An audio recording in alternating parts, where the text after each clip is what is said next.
It started like any ordinary day. The sun rose over suburban neighborhoods, casting warm rays on sleepy houses, as families began their morning routines. The world, still blissfully unaware of the chaos that was about to unfold, continued in its usual rhythm. Parents woke their kids for school, making breakfast, getting them dressed, and heading out to work. Life seemed normal. But that would all change within the next few hours. In a small town just outside the city, the Mitchell family gathered around the breakfast table.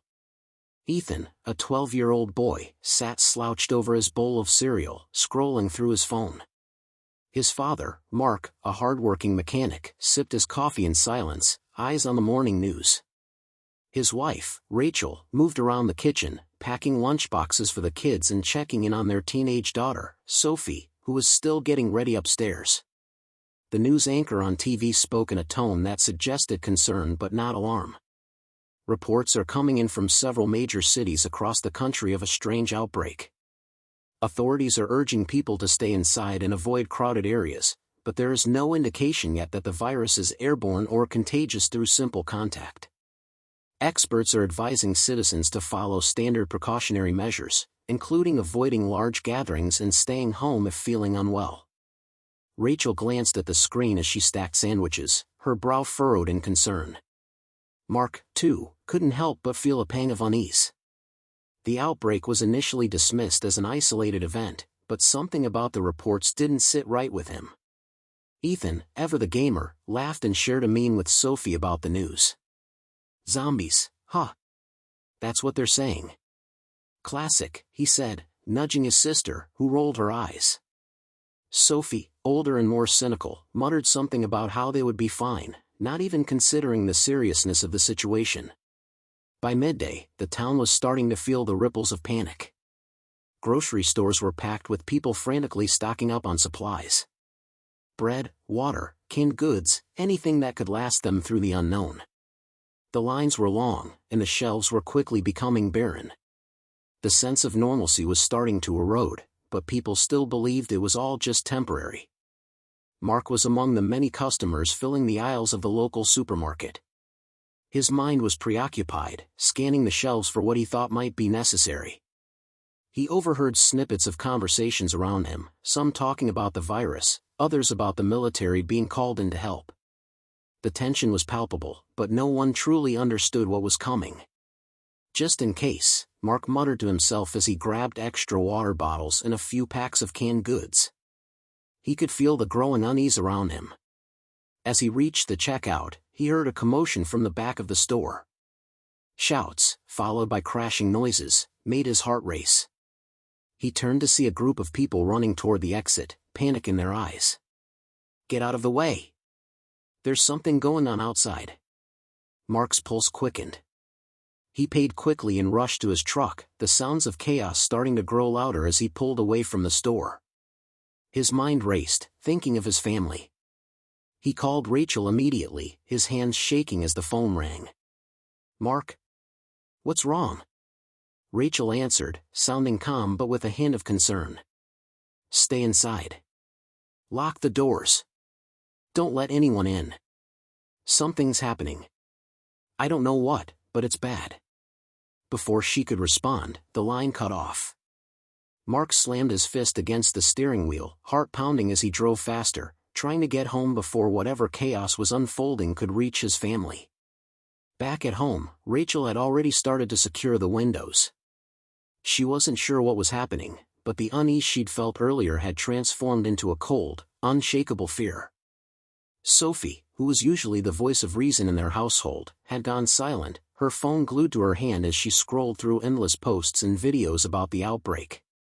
Most of them were either conflicting or sensational, but there were enough disturbing images to convince her that something was horribly wrong. The house, once a sanctuary of comfort and routine, felt strangely isolating now. Each knock on the door, each noise from the outside, made Rachel's heart race.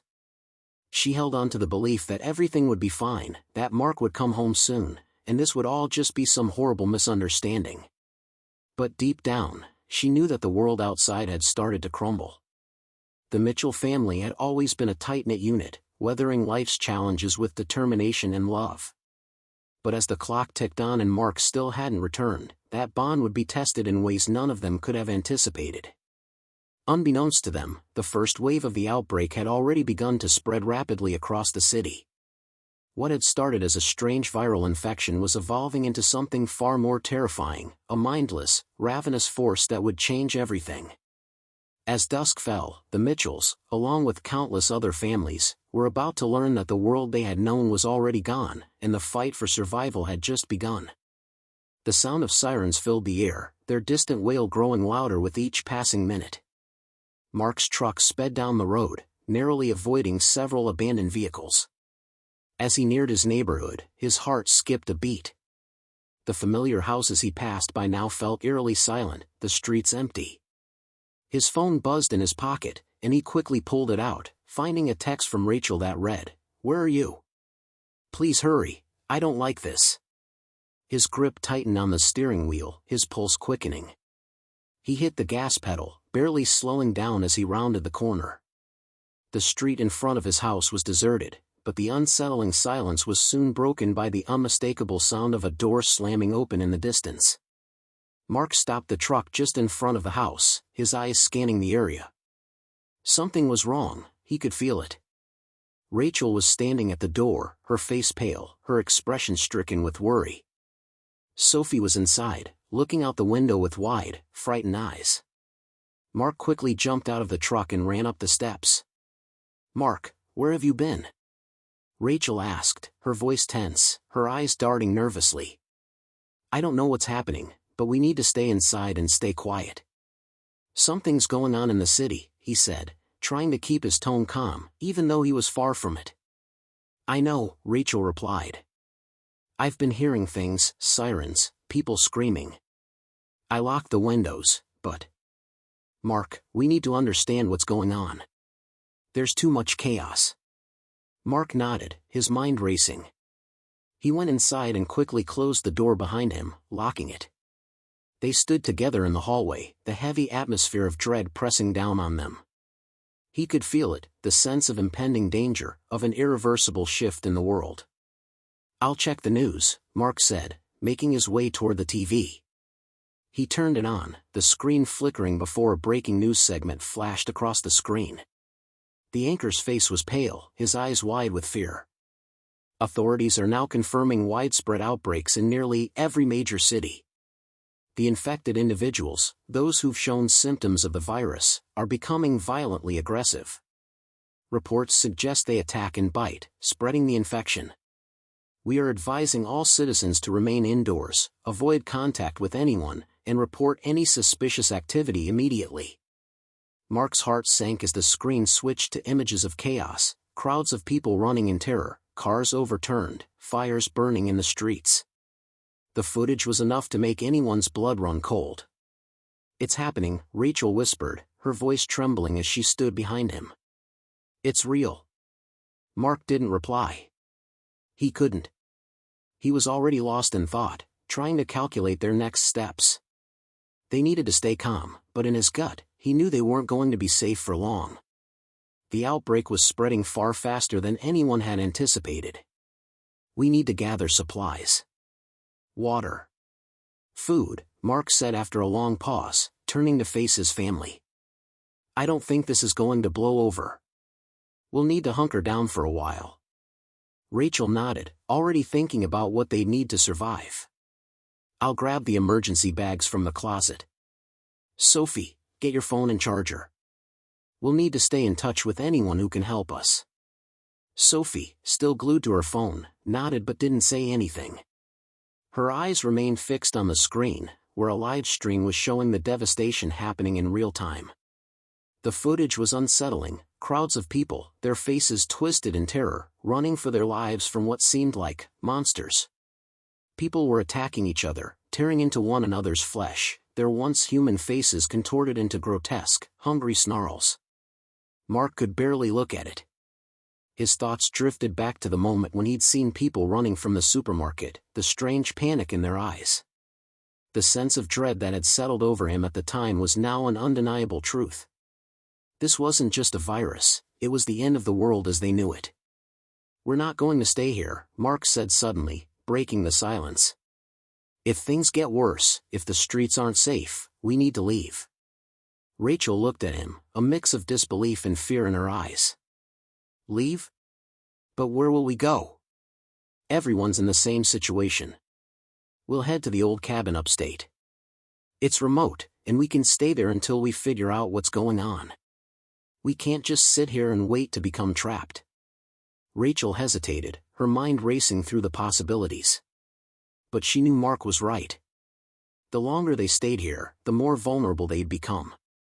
The sound of something crashing outside interrupted her thoughts. Mark and Rachel both turned, their eyes wide. It came from the direction of the neighbor's house. Without another word, Mark grabbed the emergency bags and moved to the front door, motioning for his family to follow. "I'll go check it out," he said. But Rachel caught his arm, her grip firm. "No, you're not going alone," she insisted. With a quick nod, Mark motioned for Sophie to stay inside while he and Rachel stepped out onto the porch. The eerie silence returned for a moment, the only sound being their breaths and the distant sirens wailing. They moved cautiously toward the neighbor's house, where the noises were coming from.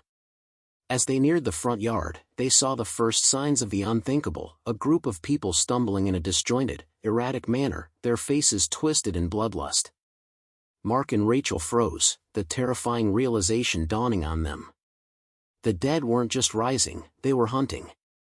Mark and Rachel stood frozen on the porch, their eyes wide with terror as they watched the figures in their neighbor's yard. The group of people, at least 5 of them, were stumbling aimlessly, their limbs jerking in unnatural movements. Their skin was pale, almost gray, and their eyes were wide, devoid of any recognition or humanity. They were in a state of frenzy, clawing at the air, groaning as they moved toward a motionless body lying in the grass. Mark's breath caught in his throat.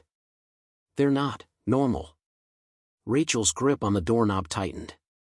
She wanted to pull back inside, to retreat, to block out what was happening. But something inside her told her that running away wasn't an option anymore. "Stay quiet," Mark whispered, his voice barely audible. He glanced at the neighbor's house, which was now eerily silent. He could hear the groaning, the shuffling of feet as the infected continued to circle the body. The figures didn't seem to notice them yet, lost in their own world of hunger and violence.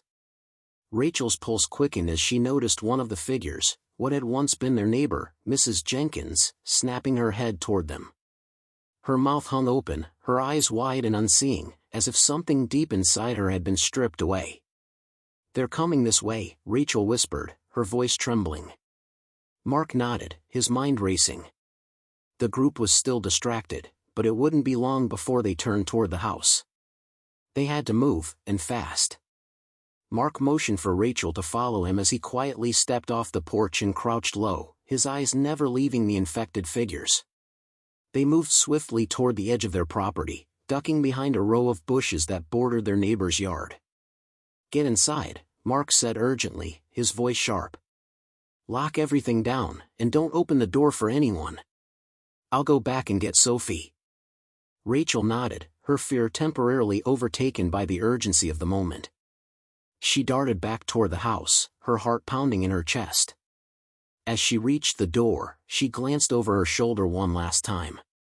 The infected were now closer, still unaware of her presence but moving toward the street with an unsettling purpose. Inside, Sophie was already packing a bag, her hands shaking as she shoved clothes and supplies into the duffel. Her face was pale, but she didn't look surprised. The reality of the situation had sunk in for her too. "Mom, what's going on?" Sophie asked, her voice filled with confusion and fear. "We need to stay quiet. We're going to leave now," Rachel said, trying to keep her voice steady. She grabbed Sophie's arm and pulled her toward the front door. Mark was already back, his footsteps heavy as he approached the porch. He slammed the door behind him, locking it with haste. "They're coming," he said, his face grim. "We need to go, now." Rachel's heart pounded as she saw the fear in his eyes. There was no more denying it, they were in immediate danger. The Mitchell family moved quickly, gathering the last of their belongings and making their way to the back door. Mark, ever the protector, checked outside once more before ushering Rachel and Sophie out into the backyard. The air was thick with tension, the kind that made every sound seem amplified. The distant wails of sirens and the unsettling moans from the streets only added to the sense of impending doom. Mark led them down a narrow path that ran along the side of the house, toward the fence at the back.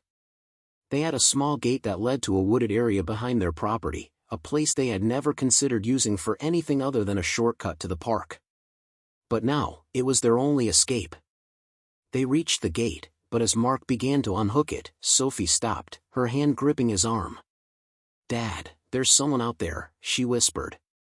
Mark's eyes narrowed as he peered through the gaps in the wooden slats. A figure was stumbling through the trees in the distance, someone they didn't recognize, moving erratically. Mark could tell by the way it moved, the jerky, uncoordinated steps, that it was infected. Worse, it was heading straight toward them. "We need to go," Mark said firmly. "Now." With one last look at the house, the place that had always been their safe haven, the Mitchells slipped through the gate and into the woods, hearts pounding as they ran through the underbrush. The rustling of leaves beneath their feet was the only sound, but it was enough to make them feel exposed. Each step seemed to echo through the trees, and every crack in the branches made Rachel flinch, afraid they were being followed. They made their way to the old road behind the house, the one that led into the deeper woods, away from the chaos that was slowly engulfing their neighborhood.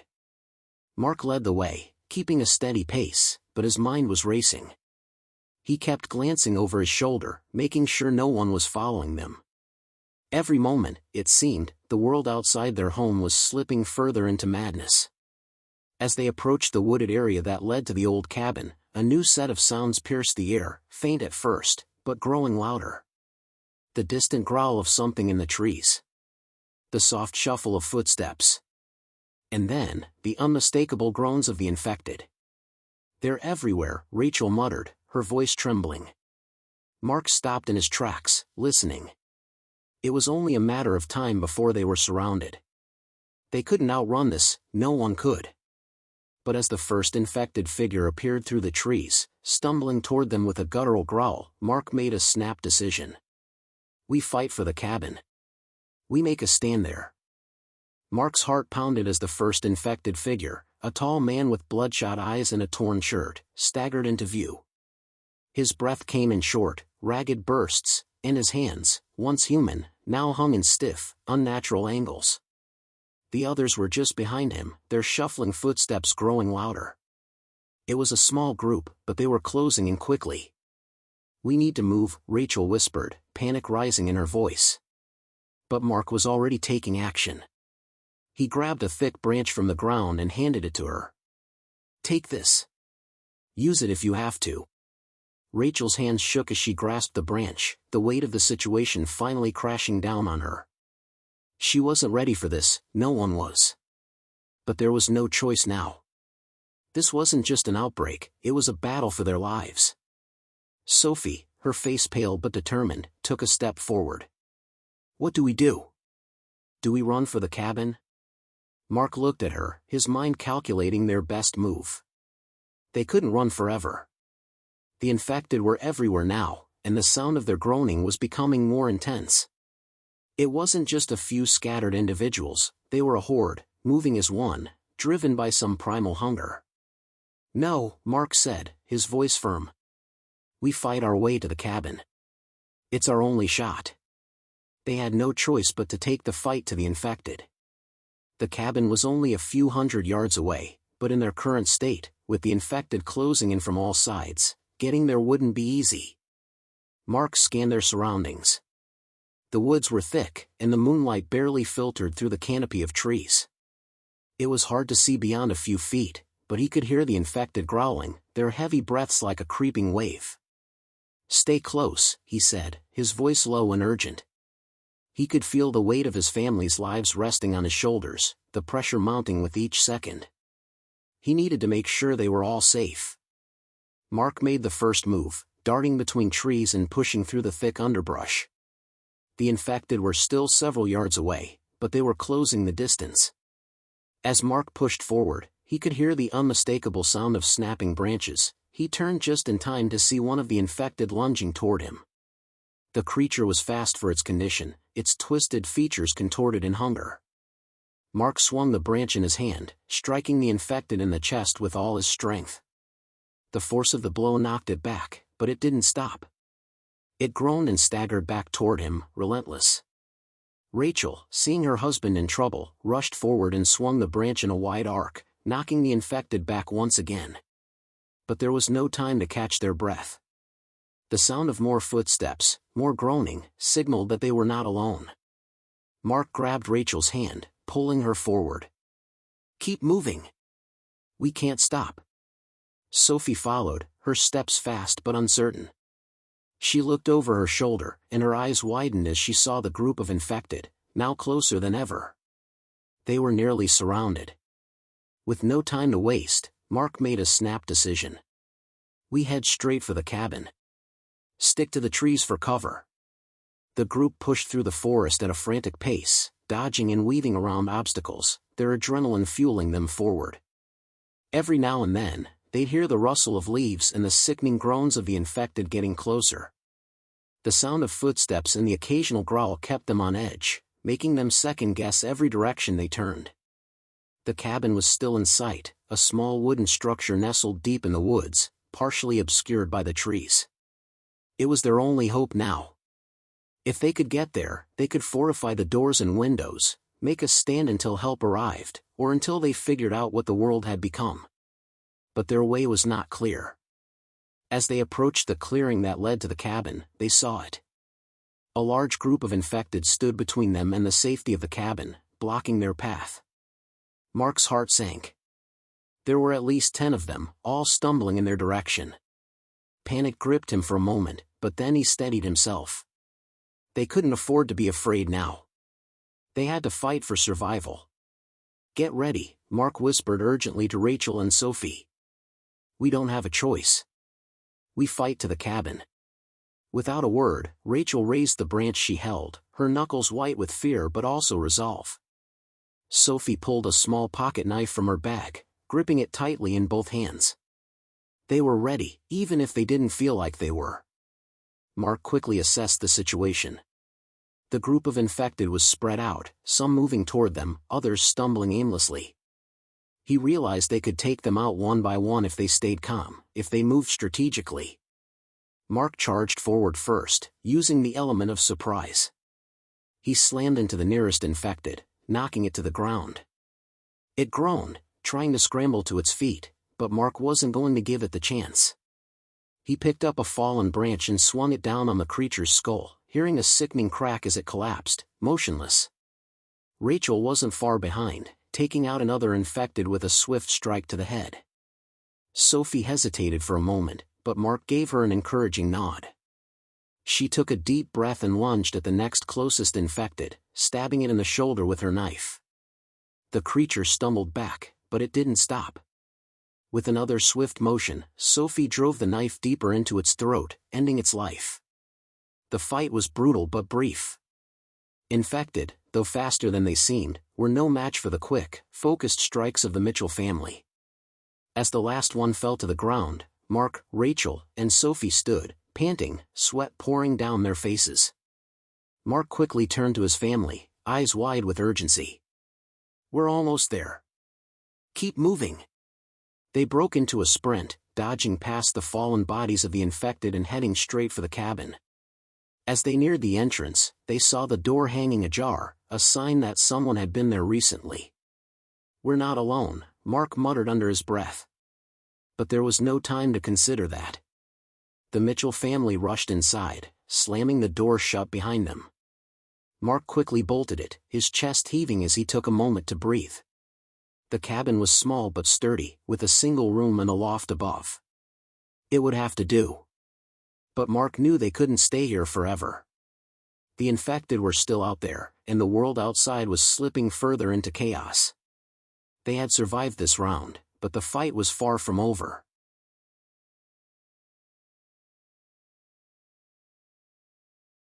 The sound of the door slamming shut echoed through the small cabin, the heavy breath of the Mitchell family filling the space with tension.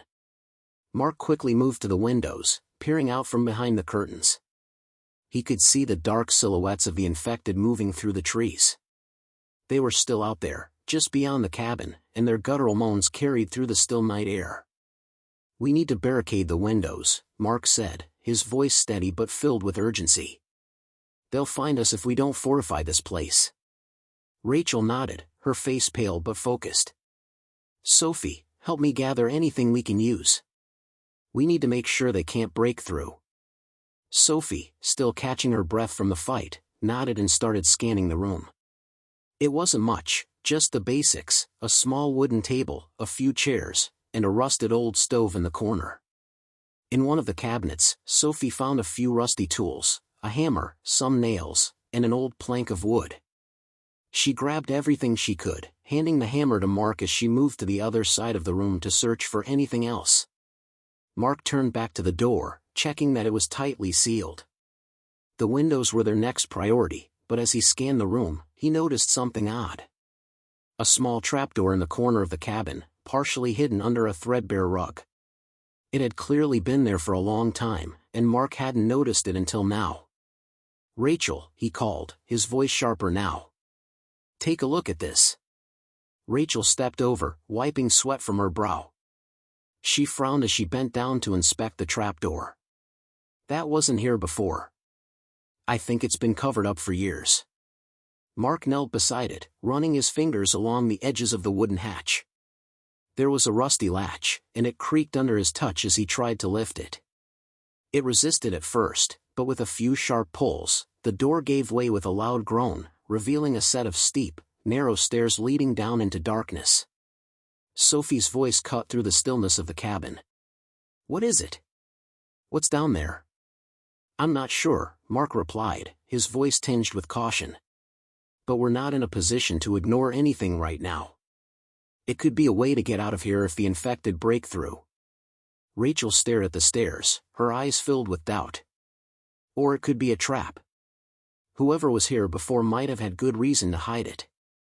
Mark paused, considering her words. She was right, it could be dangerous. But in the world they now lived in, risks had become a part of survival. He looked at his family, who had already started moving things to block the windows, their focus shifting between the windows and the trapdoor. "We won't go down there yet," Mark decided after a long pause. "But we need to keep it in mind. If things get too bad, it might be our only option." Rachel nodded, though the uneasy look in her eyes told Mark that she didn't entirely trust the idea of hiding underground. As they continued barricading the windows, the sounds from outside grew more unsettling. The infected were still lingering in the woods, drawn to the cabin by the sounds of movement and the smell of fresh blood. Every now and then, one would wander close to the cabin, and Mark would freeze, holding his breath until it passed. But despite their efforts, it was clear that they couldn't stay hidden forever. The walls of the cabin were thin, and the windows were old and easy to break through. If the infected found them, they wouldn't last long inside. "We need to think about our next move," Mark said, his voice low but firm. "This place won't keep us safe for long. We need a plan." Rachel turned to him, her face grim. "We need to find more supplies. We're running low on food and water. We can't survive on what's in here for long." Sophie looked between her parents, her expression a mix of fear and determination. "Shouldn't we just leave? Keep moving? The infected will never stop coming if we stay in one place." Mark shook his head. "We don't know what's out there. It's too risky to go on foot without supplies." The three of them stood in the middle of the room, silent for a moment, each considering the possibilities. The trapdoor below them seemed to offer an uncertain future, but it was a possible escape. The infected outside were a constant threat, growing stronger and more relentless every minute. But even if they made it past them, there was no guarantee the world beyond the cabin was any safer. Sophie broke the silence. "Maybe we can use the trapdoor to escape, or at least hide if they get too close." Mark nodded slowly, his mind turning over the options. "It's not ideal. We'll need to be careful, but it could be a place to fall back to if the worst happens."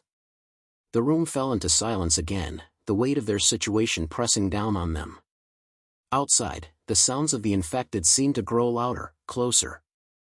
They had little time. Mark made his decision. We'll fortify this place as best as we can, then head out at first light.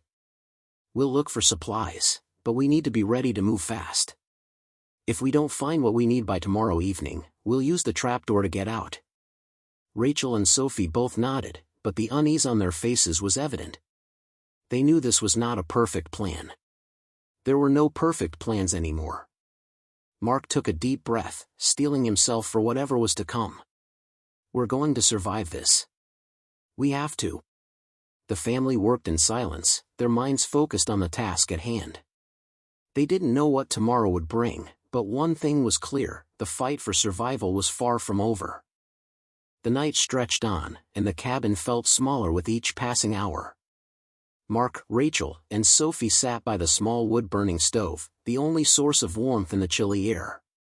The fire crackled and popped, casting long, flickering shadows across the walls, but even the comforting sounds of the flames did little to ease the tension that hung heavy in the room. Mark couldn't stop thinking about the trapdoor. It gnawed at him, the idea that something might be hiding down there, something they could use to escape, or something far worse than the infected they were already battling. But they were stuck. They couldn't afford to leave in the middle of the night, not without knowing what dangers lay outside. We'll check the trapdoor tomorrow, Mark said quietly, breaking the silence. But we need to focus on keeping quiet tonight. If they find us now, we won't stand a chance. Rachel nodded, her eyes darting nervously toward the windows. The sounds of the infected, their guttural moans and dragging footsteps, had been constant since sundown. It seemed like they were everywhere. She gripped her branch tightly, her knuckles white from the tension. Despite her fear, she refused to let go of it. It was the one thing she felt could protect her, her family. Sophie, sitting on the worn-out rug by the stove, stared into the flames, her face lost in thought. "Do you think there's anyone else out there?" she asked softly, her voice barely above a whisper. Mark's expression darkened. "I don't know. But even if there is, I wouldn't trust anyone right now." The world had changed too quickly. Trust was a luxury they couldn't afford anymore. People had become as dangerous as the infected, if not more so. Mark had seen enough to know that desperation made people do terrible things. "We've got to be careful," Mark continued. "No matter who we encounter, we're not letting anyone in unless we can be sure they're not a threat. The world's a different place now." Rachel sighed, her head leaning back against the wall. "I just keep thinking about how it used to be.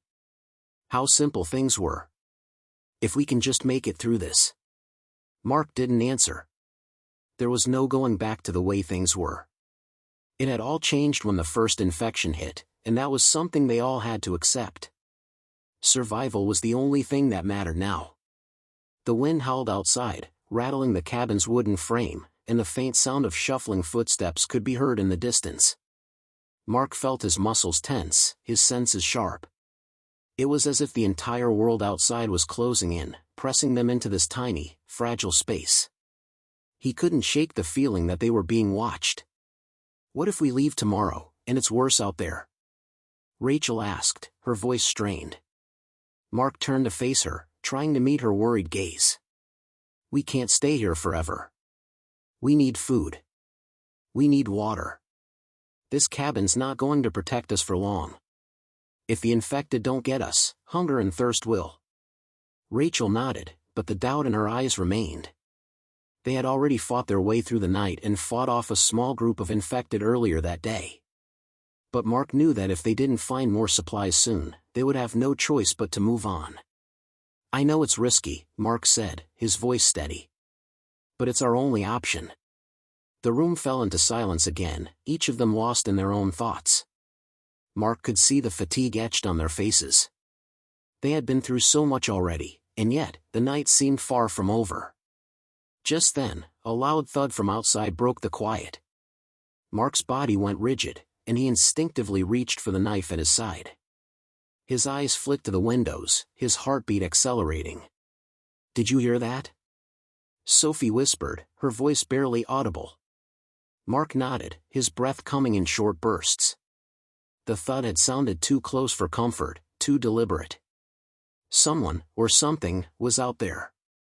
He motioned for them to stay quiet, holding up his hand as he slowly crept to the window. He crouched down, peering out from behind the thin curtains.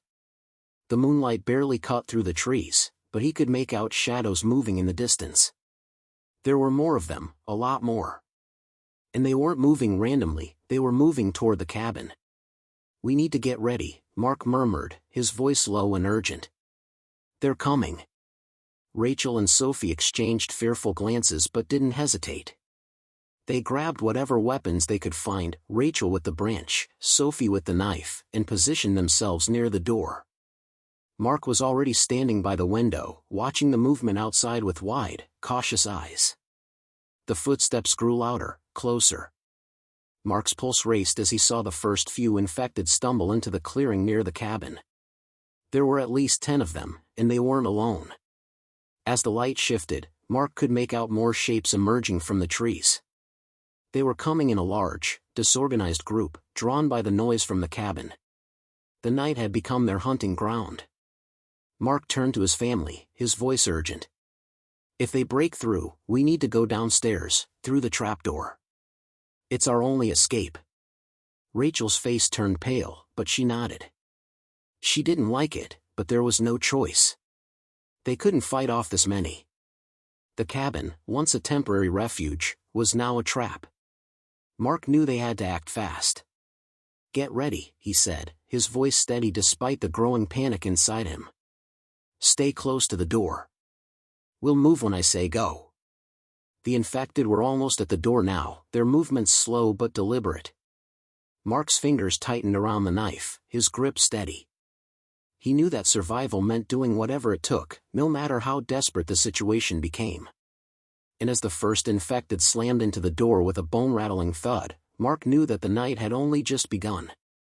The cabin seemed to tremble as the first infected pounded against the door. Mark's heart thudded in his chest, a rapid drumbeat that mirrored the chaos outside. The wood creaked under the pressure, and with every thud, the door groaned, its hinges straining against the assault. It wouldn't hold for long. Mark didn't hesitate. He grabbed Rachel and Sophie by the shoulders, pulling them toward the trapdoor at the corner of the room. "We go now, or we're trapped here," Mark shouted, his voice breaking through the din of the approaching chaos. Sophie's breath came in shallow gasps as she hurriedly followed, clutching her knife tightly. Rachel's eyes darted back toward the door, her body tense, but she nodded, knowing there was no other choice. Mark pulled open the trapdoor, revealing the dark staircase leading down into the unknown. The air that wafted up from below was damp and musty, but it offered one thing the cabin could no longer give them: shelter. "Move!" Mark ordered, his tone sharp, the fear evident in his eyes. Rachel went first, her hand brushing against the rough wooden walls as she descended into the darkness. Sophie followed closely behind, her footfalls soft but hurried. Mark was the last to go, closing the trapdoor as quietly as possible, then pushing down on the hatch to ensure it stayed shut. The sound of the infected battering against the cabin door echoed in his ears, but for the moment, they were safe. The stairs led into a small, dirt-floored room. Mark couldn't see much in the pitch-black space, but he could hear the distant sound of water dripping somewhere in the darkness. It was eerily silent, a stark contrast to the chaos above. "We have to keep moving," Mark whispered, though he knew his voice couldn't carry far in the oppressive stillness. "We don't know what's down here, but we can't afford to stay in one place." Rachel and Sophie nodded, both of them visibly shaken but determined to keep going. Mark pulled out a small flashlight from his bag and flicked it on, casting a weak beam of light in front of them. The room stretched out farther than he had anticipated, its walls uneven and the air thick with the scent of mold and decay. They moved forward, one step at a time, the soft shuffle of their footsteps the only sound in the silent underground passage. As they crept through the darkness, Mark could feel his pulse quicken. The feeling of being hunted was familiar, but now, it was worse. They weren't just running from the infected, they were running blind, into the unknown. "Do you think this goes somewhere?" Sophie asked, her voice a low murmur, anxiety lacing each word. Mark didn't answer immediately. He couldn't, because he wasn't sure. The trapdoor had seemed like a lifeline, a chance to escape the madness above. But what if it led to another dead end? What if they had only traded one trap for another? I don't know, he admitted, his voice barely audible in the stillness. But we don't have any other choice. We need to find a way out, or at least a way to hide until we figure out what to do next. Rachel stopped suddenly, her flashlight flickering as she scanned the walls of the narrow passage. She stepped closer to one of the walls, her hand reaching out. This looks like it's been here a while, she said. Maybe whoever lived here before knew the dangers of the outside world. Mark moved toward her, his flashlight trained on the same wall. It was covered in thick, damp cobwebs, the surface worn and cracked by years of neglect. There was something unsettling about it, something that felt wrong. Rachel touched a rusted pipe protruding from the wall, her fingers brushing against it before quickly pulling away. It's cold, she said. Like it's been disconnected for a long time. Mark's gut twisted with unease. They had no way of knowing how long the passage had been abandoned, or what it had once been used for. But there were too many unanswered questions, and the longer they lingered, the more vulnerable they became. They couldn't afford to stay here much longer. Let's keep moving, Mark urged, trying to keep his voice steady despite the growing tension in his chest. We need to get to the end of this tunnel. As they moved forward, the air grew colder, and the silence became almost suffocating. Every step seemed to echo louder in the narrow space, and Mark couldn't shake the feeling that something was watching them, something far worse than the infected. They came to a split in the tunnel. To the left, the passage seemed to narrow even further, almost claustrophobic in its confines. To the right, the tunnel appeared to open up slightly, though it was hard to tell what lay ahead in the dim light. Mark paused, scanning both directions. We go right, he decided. It's the better chance we have. Without waiting for a response, he stepped forward, pushing through the darkness. The others followed, and as they made their way down the passage, Mark's mind raced with possibilities. What had driven the original inhabitants of this cabin to dig these tunnels? Was this an escape route, or was it something far worse? They reached a corner, and Mark's flashlight revealed what looked like an old metal door, slightly ajar. His stomach churned at the sight. There was something about it that didn't feel right, but he couldn't put his finger on it. He approached cautiously, his breath slow and measured. Stay back, he whispered, motioning for Rachel and Sophie to keep their distance. He stepped up to the door, his hand hovering over the cold metal handle. Suddenly, a noise rang out from the darkness behind them, a scraping, almost like nails against stone. Mark's heart lurched, and he turned sharply, gripping his knife as his eyes darted to the shadows. Go, he shouted, urgency flooding his voice. Move, now! The sound behind them grew louder, scraping, scratching, and then a low, guttural growl that made the hairs on the back of Mark's neck stand on end. Whatever it was closing in fast. There was no time to think, no time to plan. Instinct took over. Mark spun around and sprinted down the narrow tunnel, his flashlight casting wild, jerky beams of light against the stone walls. Sophie and Rachel followed closely, their footsteps echoing loudly in the confined space. The scraping sound was growing nearer, now unmistakably accompanied by the unmistakable groan of the undead. They rounded a corner, and ahead of them, the passage widened. Mark's breath came in ragged gasps as he ran faster, pulling Rachel along and urging Sophie to keep up. Their path led them into what appeared to be a large, underground cavern. Mark's flashlight illuminated a few rusted pipes and old equipment that had long been abandoned. The cavern stretched before them, dark and empty except for shadows that danced eerily along the stone floor. Where now? Rachel asked, her voice tight with panic. Mark's mind raced. There was a small chance they could take a different route out, but the problem was, they had no idea how deep the tunnels ran or if there was any real escape at all. They had no map, no clue where the passage led, and the only certainty was the relentless pursuit of the infected behind them. He scanned the cavern, his eyes flicking from one dark corner to another. There was a faint light ahead, just beyond the reach of his flashlight, a glimmer of hope that there might be an exit or at least a way to hide. The tunnel seemed to split again, but the choice was clear: either move toward the light or risk being trapped in the cavern. "Over there!" Mark shouted, pointing toward the light. "Let's go! We might find an exit." Without waiting for a response, he pushed forward, his legs pumping with adrenaline. They had no time to waste. Behind them, the scraping and moaning had turned into a frenzied clamor. The infected were closing in. Rachel and Sophie kept pace with Mark, though the fear was evident in their faces. They reached the opening, a low archway that led into another narrow corridor. The path was rough, the walls jagged with age, but it was their only hope. But as they moved forward, Mark's gut twisted with a sense of dread. The light ahead was no longer a beacon of hope. The closer they got, the more it felt like a trap, a false promise. The air in the corridor grew thick, almost suffocating. Mark's flashlight flickered wildly, casting long, menacing shadows across the walls. "Stay close," he whispered, his voice tight. His grip on the knife tightened as the shadows seemed to stretch unnaturally. He wasn't sure if the danger came from the infected or from something deeper, something more sinister, lurking in the darkness ahead.